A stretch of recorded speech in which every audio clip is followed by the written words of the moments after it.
শিক্ষার্থী বন্ধুরা, আশা করি সবাই ভালো আছো, সুস্থ আছো। আমি Azizul Islam Mamun, Azizul Mamun BS Bangla school YouTube চ্যানেলে সবাইকে স্বাগত জানাচ্ছি। টিউটোরিয়ালে যাওয়ার আগে সবাইকে অনুরোধ করব, তোমরা আজিজুল মামুন বিএস ইউটিউব চ্যানেলটি সাবস্ক্রাইব করে নেবে। আজ আমরা আলোচনা করব একাদশ, দ্বাদশ ও আলিম শ্রেণীর তথ্য ও যোগাযোগ প্রযুক্তি বিষয়ের পঞ্চম অধ্যায় প্রোগ্রামিং নিয়ে আমরা ইতিমধ্যে একটি টিউটোরিয়াল শেষ করেছি। আজকের টিউটোরিয়ালে আমরা আলোচনা করব প্রোগ্রামিং এর অনুবাদক প্রোগ্রাম সম্পর্কে বিস্তারিত আলোচনা করব এবং প্রোগ্রাম সংগঠন সম্পর্কে বিস্তারিত আলোচনা করব। শুরুতেই আসি অনুবাদক প্রোগ্রাম। অনুবাদক প্রোগ্রাম কি? যে প্রোগ্রামিং এর সাহায্যে উৎস প্রোগ্রামকে বস্তু প্রোগ্রামে পরিণত করা হয় তাকে অনুবাদক প্রোগ্রাম বলে। মেশিন ভাষায় লেখা প্রোগ্রামকে বলা হয় বস্তু প্রোগ্রাম, আর অন্য যে কোনো ভাষায় লেখা প্রোগ্রামকে বলা হয় উৎস প্রোগ্রাম। মানে আমরা যখন প্রোগ্রাম করতে যাব, একটা প্রোগ্রাম মেশিন সরাসরি পড়তে পারে, ওই প্রোগ্রামের জন্য অনুবাদক প্রোগ্রামের প্রয়োজন পড়ে না। কিন্তু যে ভাষা মেশিন সরাসরি পড়তে পারে না, মেশিনের জন্য অনুবাদ করে দেওয়ার প্রয়োজন পড়ে, সেই ভাষাকে প্রোগ্রামগুলোকে বলা হয় অনুবাদক প্রোগ্রাম। ছবি দেখি, এই যে এইটা হলো সোর্স প্রোগ্রাম। এটা আসলে আমাদের মতো করে লেখা, এবং এটা ইনপুট হিসেবে যাবে, এটা ট্রান্সলেটরে ট্রান্সলেট করবে বা অনুবাদ করবে, তারপরে আমরা আউটপুট পাবো। আউটপুটে আমরা কি পাবো? কোড আকারে, বাইনারি কোড আকারে পাচ্ছি। অনুবাদক প্রোগ্রামের কাজ হলো সোর্স প্রোগ্রামটাকে অবজেক্ট প্রোগ্রামে পরিণত করে দেওয়া। আমরা একটু বিস্তারিত দেখি। বর্তমানের প্রোগ্রামাররা উচ্চ স্তরের বিভিন্ন প্রোগ্রামিং ভাষা ব্যবহার করে প্রোগ্রাম লিখে বা মেশিনকে নির্দেশনা দেয়। উচ্চ স্তরের ভাষা ব্যবহার করে, উচ্চ স্তরের প্রোগ্রামিং ভাষায় লেখা প্রোগ্রামকে মেশিনের বোধগম্য করতে অনুবাদ করার প্রয়োজন হয়। হাই লেভেল ভাষায় যদি আমরা কোনো প্রোগ্রাম লিখি, এই প্রোগ্রাম মেশিন সরাসরি পড়তে পারে না। মেশিনের পড়ার উপযুক্ত করার জন্য আমাদের অনুবাদ করে দিতে হয়। যে প্রোগ্রাম বা সফটওয়্যার এই অনুবাদের কাজটি করে তাকে অনুবাদক প্রোগ্রাম বা অনুবাদক সফটওয়্যার বলে। অনুবাদক সফটওয়্যার হলো এক ধরনের সিস্টেম সফটওয়্যার, এবং এটিকে ল্যাঙ্গুয়েজ প্রসেসরও বলা হয়। প্রতিটি প্রোগ্রামিং ভাষার জন্য পৃথক অনুবাদক প্রোগ্রাম রয়েছে। অনুবাদক প্রোগ্রাম উৎস প্রোগ্রামকে ইনপুট হিসেবে নেয় এবং বস্তু প্রোগ্রামকে আউটপুট হিসেবে দেয়। প্রোগ্রাম অনুবাদের সময় উৎস প্রোগ্রামে কোনো ভুল থাকলে সংশোধন করার জন্য ব্যবহারকারীকে এরর মেসেজ দেয়। অনুবাদক প্রোগ্রাম তিন প্রকার: অ্যাসেম্বলার, কম্পাইলার ও ইন্টারপ্রিটার। অ্যাসেম্বলার অ্যাসেম্বলি ভাষায় লিখিত প্রোগ্রামকে মেশিন ভাষায় অনুবাদ করার জন্য অ্যাসেম্বলার ব্যবহার করা হয়। এটি অ্যাসেম্বলি ভাষায় লিখিত প্রোগ্রামকে কোড বা যান্ত্রিক ভাষায় রূপান্তর করে, অর্থাৎ নেমোনিক কোডকে মেশিন ভাষায় অনুবাদ করে। প্রোগ্রামে ভুল থাকলে এরর মেসেজ দেয়। এটা হলো অ্যাসেম্বলি ল্যাঙ্গুয়েজ, মেশিন ল্যাঙ্গুয়েজ। এখানে আমরা অ্যাসেম্বলি ভাষায় আমরা কোড আকারে, আমরা সাংকেতিক চিহ্ন আকারে বা কোড আকারে আমরা এখানে লিখবো, পরে এটাকে অ্যাসেম্বলার অনুবাদ করে মেশিন ভাষায় পরিণত করে দেবে। অ্যাসেম্বলারের কাজ: নিমোনিক কোডকে মেশিন ভাষায় অনুবাদ করা, সাংকেতিক ঠিকানাকে মেশিন ভাষার ঠিকানায় রূপান্তর করা, সব নির্দেশ ও ডেটা প্রধান মেমরিতে রাখা, প্রোগ্রামে কোনো ভুল থাকলে এরর মেসেজ দেওয়া, এবং প্রোগ্রামের সকল ভুল সংশোধনের পর প্রোগ্রাম কন্ট্রোলকে জানানো ইত্যাদি হলো অ্যাসেম্বলারের কাজ। কম্পাইলার কি? কম্পাইলার হলো এক ধরনের অনুবাদক প্রোগ্রাম যা উচ্চ স্তরের ভাষায় লেখা একটি সম্পূর্ণ প্রোগ্রামকে একসাথে পড়ে এবং একসাথে মেশিন বা যান্ত্রিক ভাষায় রূপান্তর করে। কি করে? পুরো প্রোগ্রামটা আগে লিখে দিতে হবে, লিখে দেওয়ার পর পুরো প্রোগ্রামটা সে কি করবে? মেশিন ভাষায় রূপান্তর করবে, অর্থাৎ উৎস প্রোগ্রামকে বস্তু প্রোগ্রামে রূপান্তর করবে। প্রথম ধাপে কম্পাইলার উৎস প্রোগ্রামটি পড়ে এবং বস্তু প্রোগ্রামে রূপান্তর করে। এই ধাপে উৎস প্রোগ্রামে যদি কোনো সিনট্যাক্স ভুল থাকে তা সংশোধন করার জন্য কম্পাইলার ব্যবহারকারীকে এরর মেসেজ দেয়। এই এরর মেসেজকে compile time diagnostic error message বলে। প্রোগ্রাম একবার কম্পাইল হয়ে গেলে পরবর্তীতে আর কম্পাইল করার প্রয়োজন হয় না। একবার কম্পাইল হয়ে গেলে আর কম্পাইল করার প্রয়োজন হয় না। দ্বিতীয় ধাপে ইনপুট উপাত্ত বা ডেটার ভিত্তিতে ফল প্রদর্শনের জন্য বস্তু প্রোগ্রামকে নির্বাহ করে।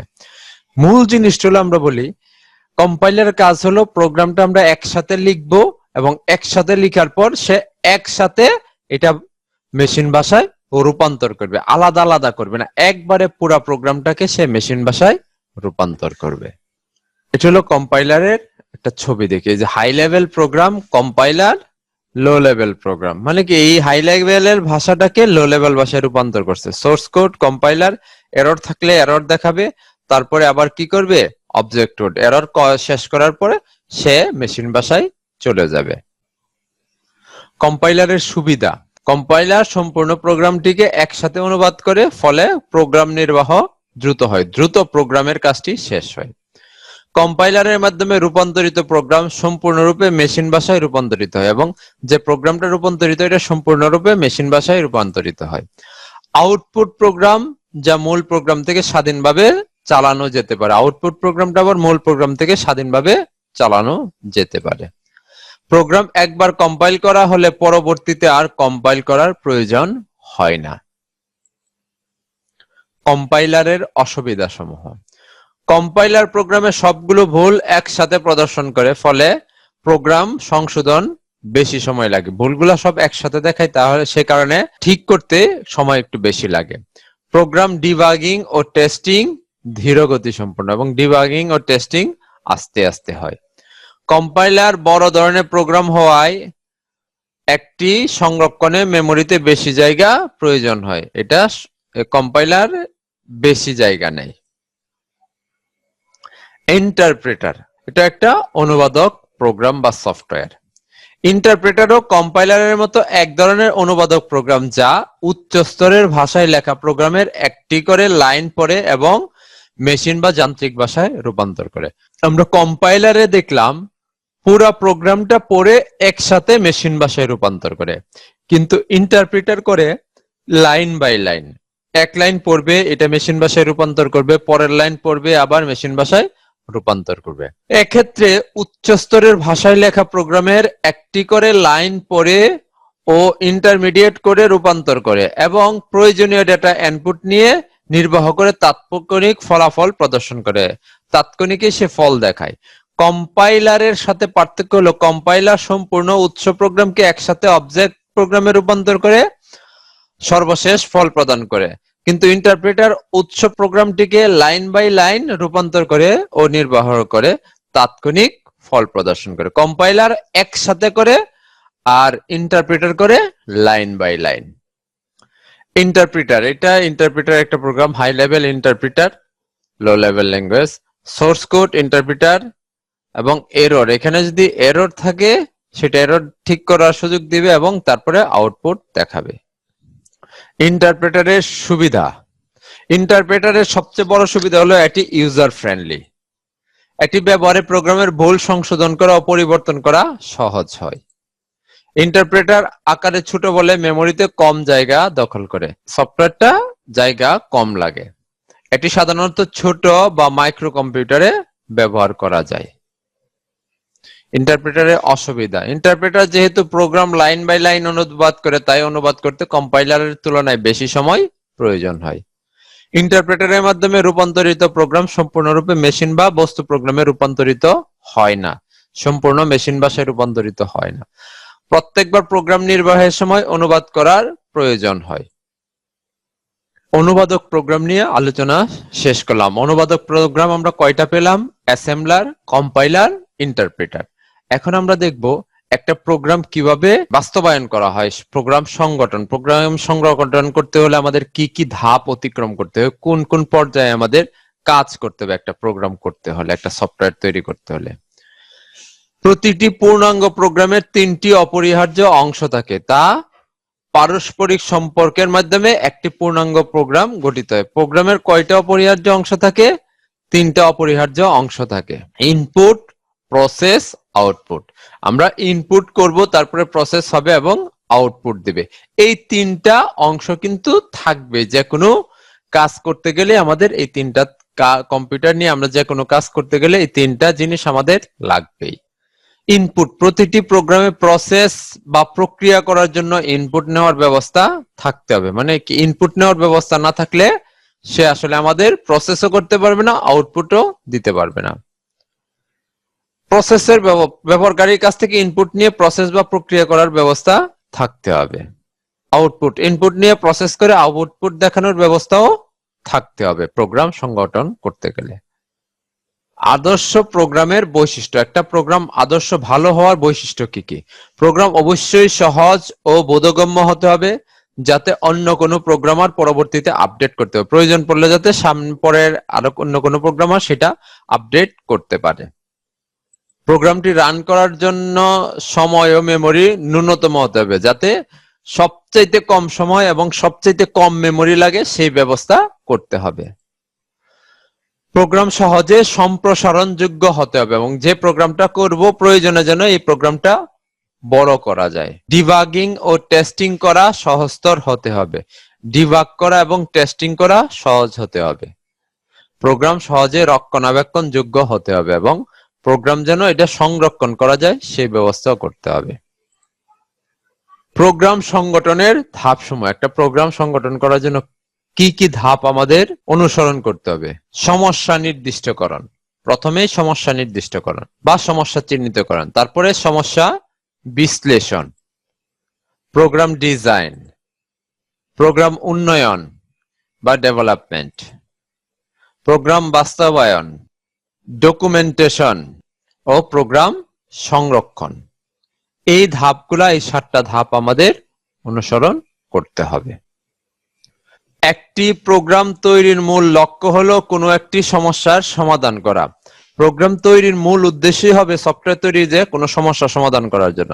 তাই প্রোগ্রাম তৈরির মাধ্যমে কোনো সমস্যা সমাধানের পূর্বে সমস্যাটি অবশ্যই ভালোভাবে চিহ্নিত করতে হবে। আমাদের কি কি সমস্যা আছে এটা ভালোভাবে জেনে নিতে হবে। সমস্যা নির্দিষ্টকরণের ক্ষেত্রে সমস্যাটি কি, সমস্যার বিষয়বস্তু কি ইত্যাদি বিষয়ে জানতে হবে। ভালোভাবে সমস্যা নির্দিষ্ট করতে না পারলে প্রোগ্রাম যতই উন্নত হোক না কেন কাঙ্ক্ষিত সমাধান পাওয়া সম্ভব না। যদি আমরা সমস্যাগুলো ঠিকভাবে চিহ্নিত করে প্রোগ্রামে আমরা তা উপস্থাপন না করি, তাহলে কিন্তু সমস্যার সমাধান করা, সঠিক আউটপুট আমাদের পক্ষে পাওয়া আসলে সম্ভব হবে না। সমস্যা বিশ্লেষণ, সমস্যা নির্দিষ্ট করার পরে আমাদের কি করতে হবে? সমস্যা বিশ্লেষণ করতে হবে। সমস্যা নির্দিষ্ট করার পরের ধাপটি হলো সমস্যা বিশ্লেষণ। সমস্যাটি কিভাবে সমাধান করা যায়, কতভাবে সমাধান করা যায়, কোনটি সবচেয়ে কার্যকর সমাধান তা বিশ্লেষণ করাই হলো সমস্যা বিশ্লেষণ। কিভাবে করা যায়, কতভাবে করা যায় এবং এর মধ্যে সবচেয়ে কার্যকর কোন পদ্ধতি সেটা খুঁজে বের করাই হলো সমস্যা বিশ্লেষণের কাজ। এক্ষেত্রে সমস্যাটিকে ছোট ছোট অংশে ভাগ করে সমাধান করার চেষ্টা করা হয়, এবং যে সমস্যা থাকে সমস্যাটাকে আমরা ছোট ছোট পার্ট হিসেবে ভাগ করব এবং ভাগ করে সমাধান করার চেষ্টা করা হয়। সমস্যা সমাধানের ক্ষেত্রে কতগুলো বিষয় এই ধাপে বিবেচনা করা হয়ে থাকে, এবং সমাধান করার জন্য কয়েকটা বিষয় এই ধাপে বিবেচনা করা হয়ে থাকে।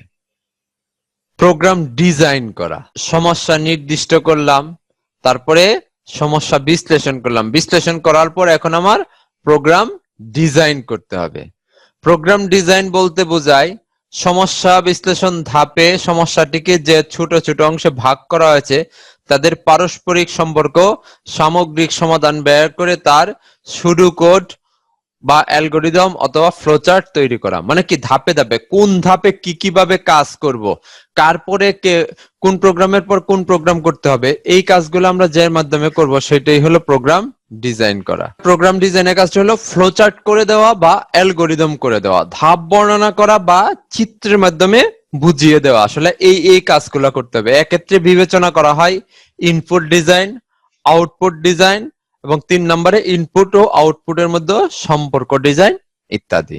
এই 3টা বিষয়ে গুরুত্ব দেওয়া হয়। ডিজাইন করার পরে আমাদের ডেভেলপমেন্ট করতে হবে, প্রোগ্রাম উন্নয়ন ঘটাতে হবে। সমস্যা সমাধানের জন্য যে অ্যালগরিদম বা ফ্লোচার্ট তৈরি করা হয়েছে তা কোনো একটি উচ্চ স্তরের প্রোগ্রামিং ভাষা ব্যবহার করে প্রোগ্রামে রূপদান করাকে বলা হয় প্রোগ্রাম উন্নয়ন। অ্যালগরিদম এবং ফ্লোচার্ট তৈরি করার পর কোনো একটা হাই লেভেল ল্যাঙ্গুয়েজ ব্যবহার করে, প্রোগ্রামিং ভাষা ব্যবহার করে প্রোগ্রামের রূপদান মানে প্রোগ্রাম তৈরি করাকেই বলা হবে প্রোগ্রাম উন্নয়ন। এক্ষেত্রে সমস্যার ধরন অনুযায়ী উচ্চ স্তরের প্রোগ্রামিং ভাষা হিসেবে C, C plus plus, Java, Python ইত্যাদি ব্যবহৃত হয়।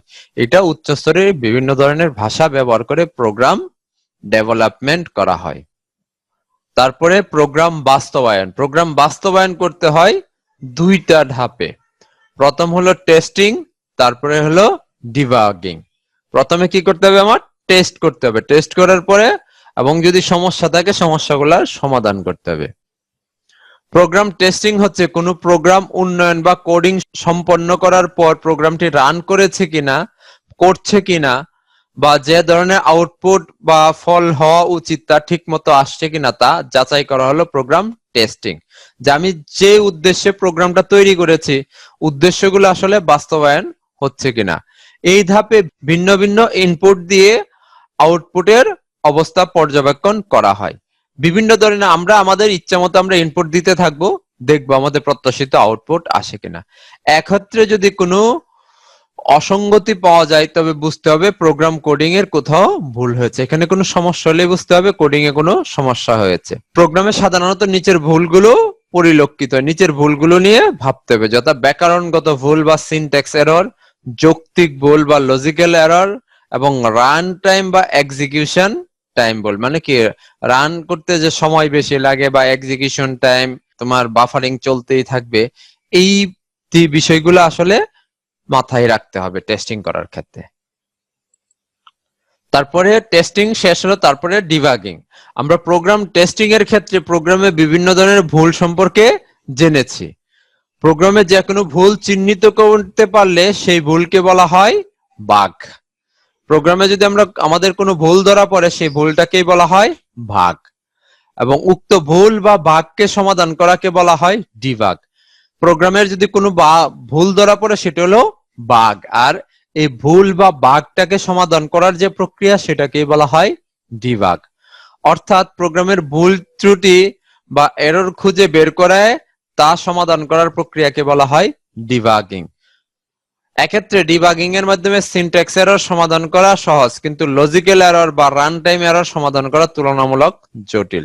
ডিবাগিং এ আসলে সিনট্যাক্স এরর এটা খুব সহজ, লজিক্যাল এবং রান টাইম এরর সমাধান করতে একটু জটিল কাজ। আমরা প্রোগ্রাম সংগঠনের পঞ্চম ধাপ প্রোগ্রাম বাস্তবায়ন দেখলাম। এবার দেখি ডকুমেন্টেশন। প্রোগ্রাম ডেভেলপমেন্টের সময় ভবিষ্যতে প্রোগ্রাম রক্ষণাবেক্ষণের কথা ভেবে প্রোগ্রামের বিভিন্ন অংশের বিবরণ কমেন্ট হিসেবে লিখে রাখতে হয়। আমরা যদি একটা সফটওয়্যার ডেভেলপমেন্ট করি, এই সফটওয়্যারটা কি একবারই শেষ? ভবিষ্যতে তো প্রযুক্তি যখন আপডেট হবে তখন সফটওয়্যারটা আমাদের কি করতে হবে, আপডেট করতে হবে। সেই জন্য সফটওয়্যারটা আমাদের সংরক্ষণ করতে হবে। সংরক্ষণ করা মানে সফটওয়্যারের কোডগুলো সংরক্ষণ করতে হবে, এবং কোডগুলো সংরক্ষণ করার ক্ষেত্রে আমাদের বিবরণ লিখে রাখতে হবে, কমেন্ট আকারে লিখে রাখতে হবে। আমরা HTML এ দেখেছি আসলে কমেন্ট ট্যাগ ব্যবহার করি আমরা কিভাবে, ওইখানে একটু নোট রাখার জন্য যে আমরা এই কাজটা করছি। ঠিক তেমনি ডকুমেন্টেশনে এখানেও প্রোগ্রামিং করতে গিয়ে আমাদের কিছু কমেন্ট এখানে লিখে রাখতে হবে। প্রোগ্রামের বিভিন্ন অংশের বিবরণ কমেন্ট হিসেবে লিপিবদ্ধ করাকে প্রোগ্রাম ডকুমেন্টেশন বলে। প্রোগ্রামের ডকুমেন্টেশন লেখা থাকলে যে কোনো প্রোগ্রামার খুব সহজে প্রোগ্রাম আপডেট করতে পারে। কাজটা এখানে কমেন্টে যদি লেখা হয়, লিখে রাখা হয় যে এই কাজের জন্য এইটুকু এই কোডটুকু করেছি এবং পরের কাজের জন্য এই কোডটুকু করেছি, এগুলো যদি সুনির্দিষ্টভাবে লেখা যায় তাহলে যে কোনো প্রোগ্রামার এটা এসে এডিট করতে পারবে। কিন্তু এখানে যদি সুনির্দিষ্ট ব্যাখ্যা না থাকে তাহলে আসলে পরবর্তীতে আরেকজন প্রোগ্রামারের পক্ষে এগুলা সমাধান করা জটিল হয়ে যাবে। প্রোগ্রাম রক্ষণাবেক্ষণের ডকুমেন্টেশনের গুরুত্ব অপরিসীম। ডকুমেন্টেশনের বিষয়গুলো সমূহ প্রোগ্রাম বর্ণনা করা, অ্যালগরিদম বা ফ্লোচার্ট করা, প্রয়োজনীয় কাজের তালিকা এবং প্রোগ্রামের আউটপুট কি হবে তাও লিখে রাখা। সর্বশেষ প্রোগ্রাম রক্ষণাবেক্ষণ। ডকুমেন্টেশন করলাম, এখন প্রোগ্রাম আমরা সংরক্ষণ করব। সময়ের সাথে পরিবেশ ও পরিস্থিতি পরিবর্তনের কারণে প্রোগ্রামের পরিবর্তন বা আধুনিকীকরণ প্রয়োজন হয়। পরিবর্তনের সময়ের সাথে আমরা বললাম যে প্রযুক্তির যত আপডেট হবে আমাদের সবকিছুই তত আপডেট করতে হবে। নিম্নে উল্লেখিত বিষয়সমূহ অর্জনের জন্য প্রোগ্রাম রক্ষণাবেক্ষণ করার প্রয়োজন হয়। প্রোগ্রাম রক্ষণাবেক্ষণের জন্য আপডেট, তোমাদের একটা কথা বলেছি, তোমরা যারা স্মার্টফোনে বিভিন্ন ধরনের অ্যাপস ব্যবহার করো, সফটওয়্যার ব্যবহার করো, কিছুদিন পরে পরে কি দিতে হয়? আপডেট দিতে হয়। কেন আপডেট দিতে হয়? কারণ নতুন নতুন ভার্সন আসে। এই নতুন ভার্সন গুলার সুযোগ সুবিধা নিতে হলে আমার পুরনো সফটওয়্যারটাকে আপডেট দিতে হবে। যদি আমি আপডেট না করি তাহলে আমার কি হবে? পুরনো ভার্সন গুলোই থেকে যাবে, সেগুলো নিয়ে কাজ করতে হবে। নিম্নে উল্লেখিত বিষয়সমূহ অর্জনের জন্য প্রোগ্রাম রক্ষণাবেক্ষণ করার প্রয়োজন হয়। ভুল সংশোধন করা, কর্মক্ষমতা বৃদ্ধি, প্রোগ্রামের নতুন ফিচার যুক্ত করা, অপ্রয়োজনীয় অংশ বাদ দেওয়া, এসব কারণে প্রোগ্রাম রক্ষণাবেক্ষণের প্রয়োজন পড়ে। প্রোগ্রাম সংগঠনের 7টি ধাপ আমরা দেখলাম এবং তারও আগে আমরা দেখলাম অনুবাদক প্রোগ্রামগুলো নিয়ে। আজকে টিউটোরিয়ালে আমরা মূলত দুটি বিষয় নিয়ে আলোচনা করেছি। এক হলো অনুবাদক প্রোগ্রাম এবং দুই হলো প্রোগ্রাম সংগঠন। প্রোগ্রাম সংগঠনের 7টি ধাপ এবং 3টি অনুবাদ প্রোগ্রাম নিয়ে বিস্তারিত আলোচনা করা হয়েছে। এই টিউটোরিয়ালটি যদি তোমাদের ভালো লেগে থাকে তাহলে আজিজুল মামুন বিএস ইউটিউব চ্যানেলটি সাবস্ক্রাইব করার অনুরোধ করছি। সবাই ভালো থাকবে, সুস্থ থাকবে। আল্লাহ হাফেজ।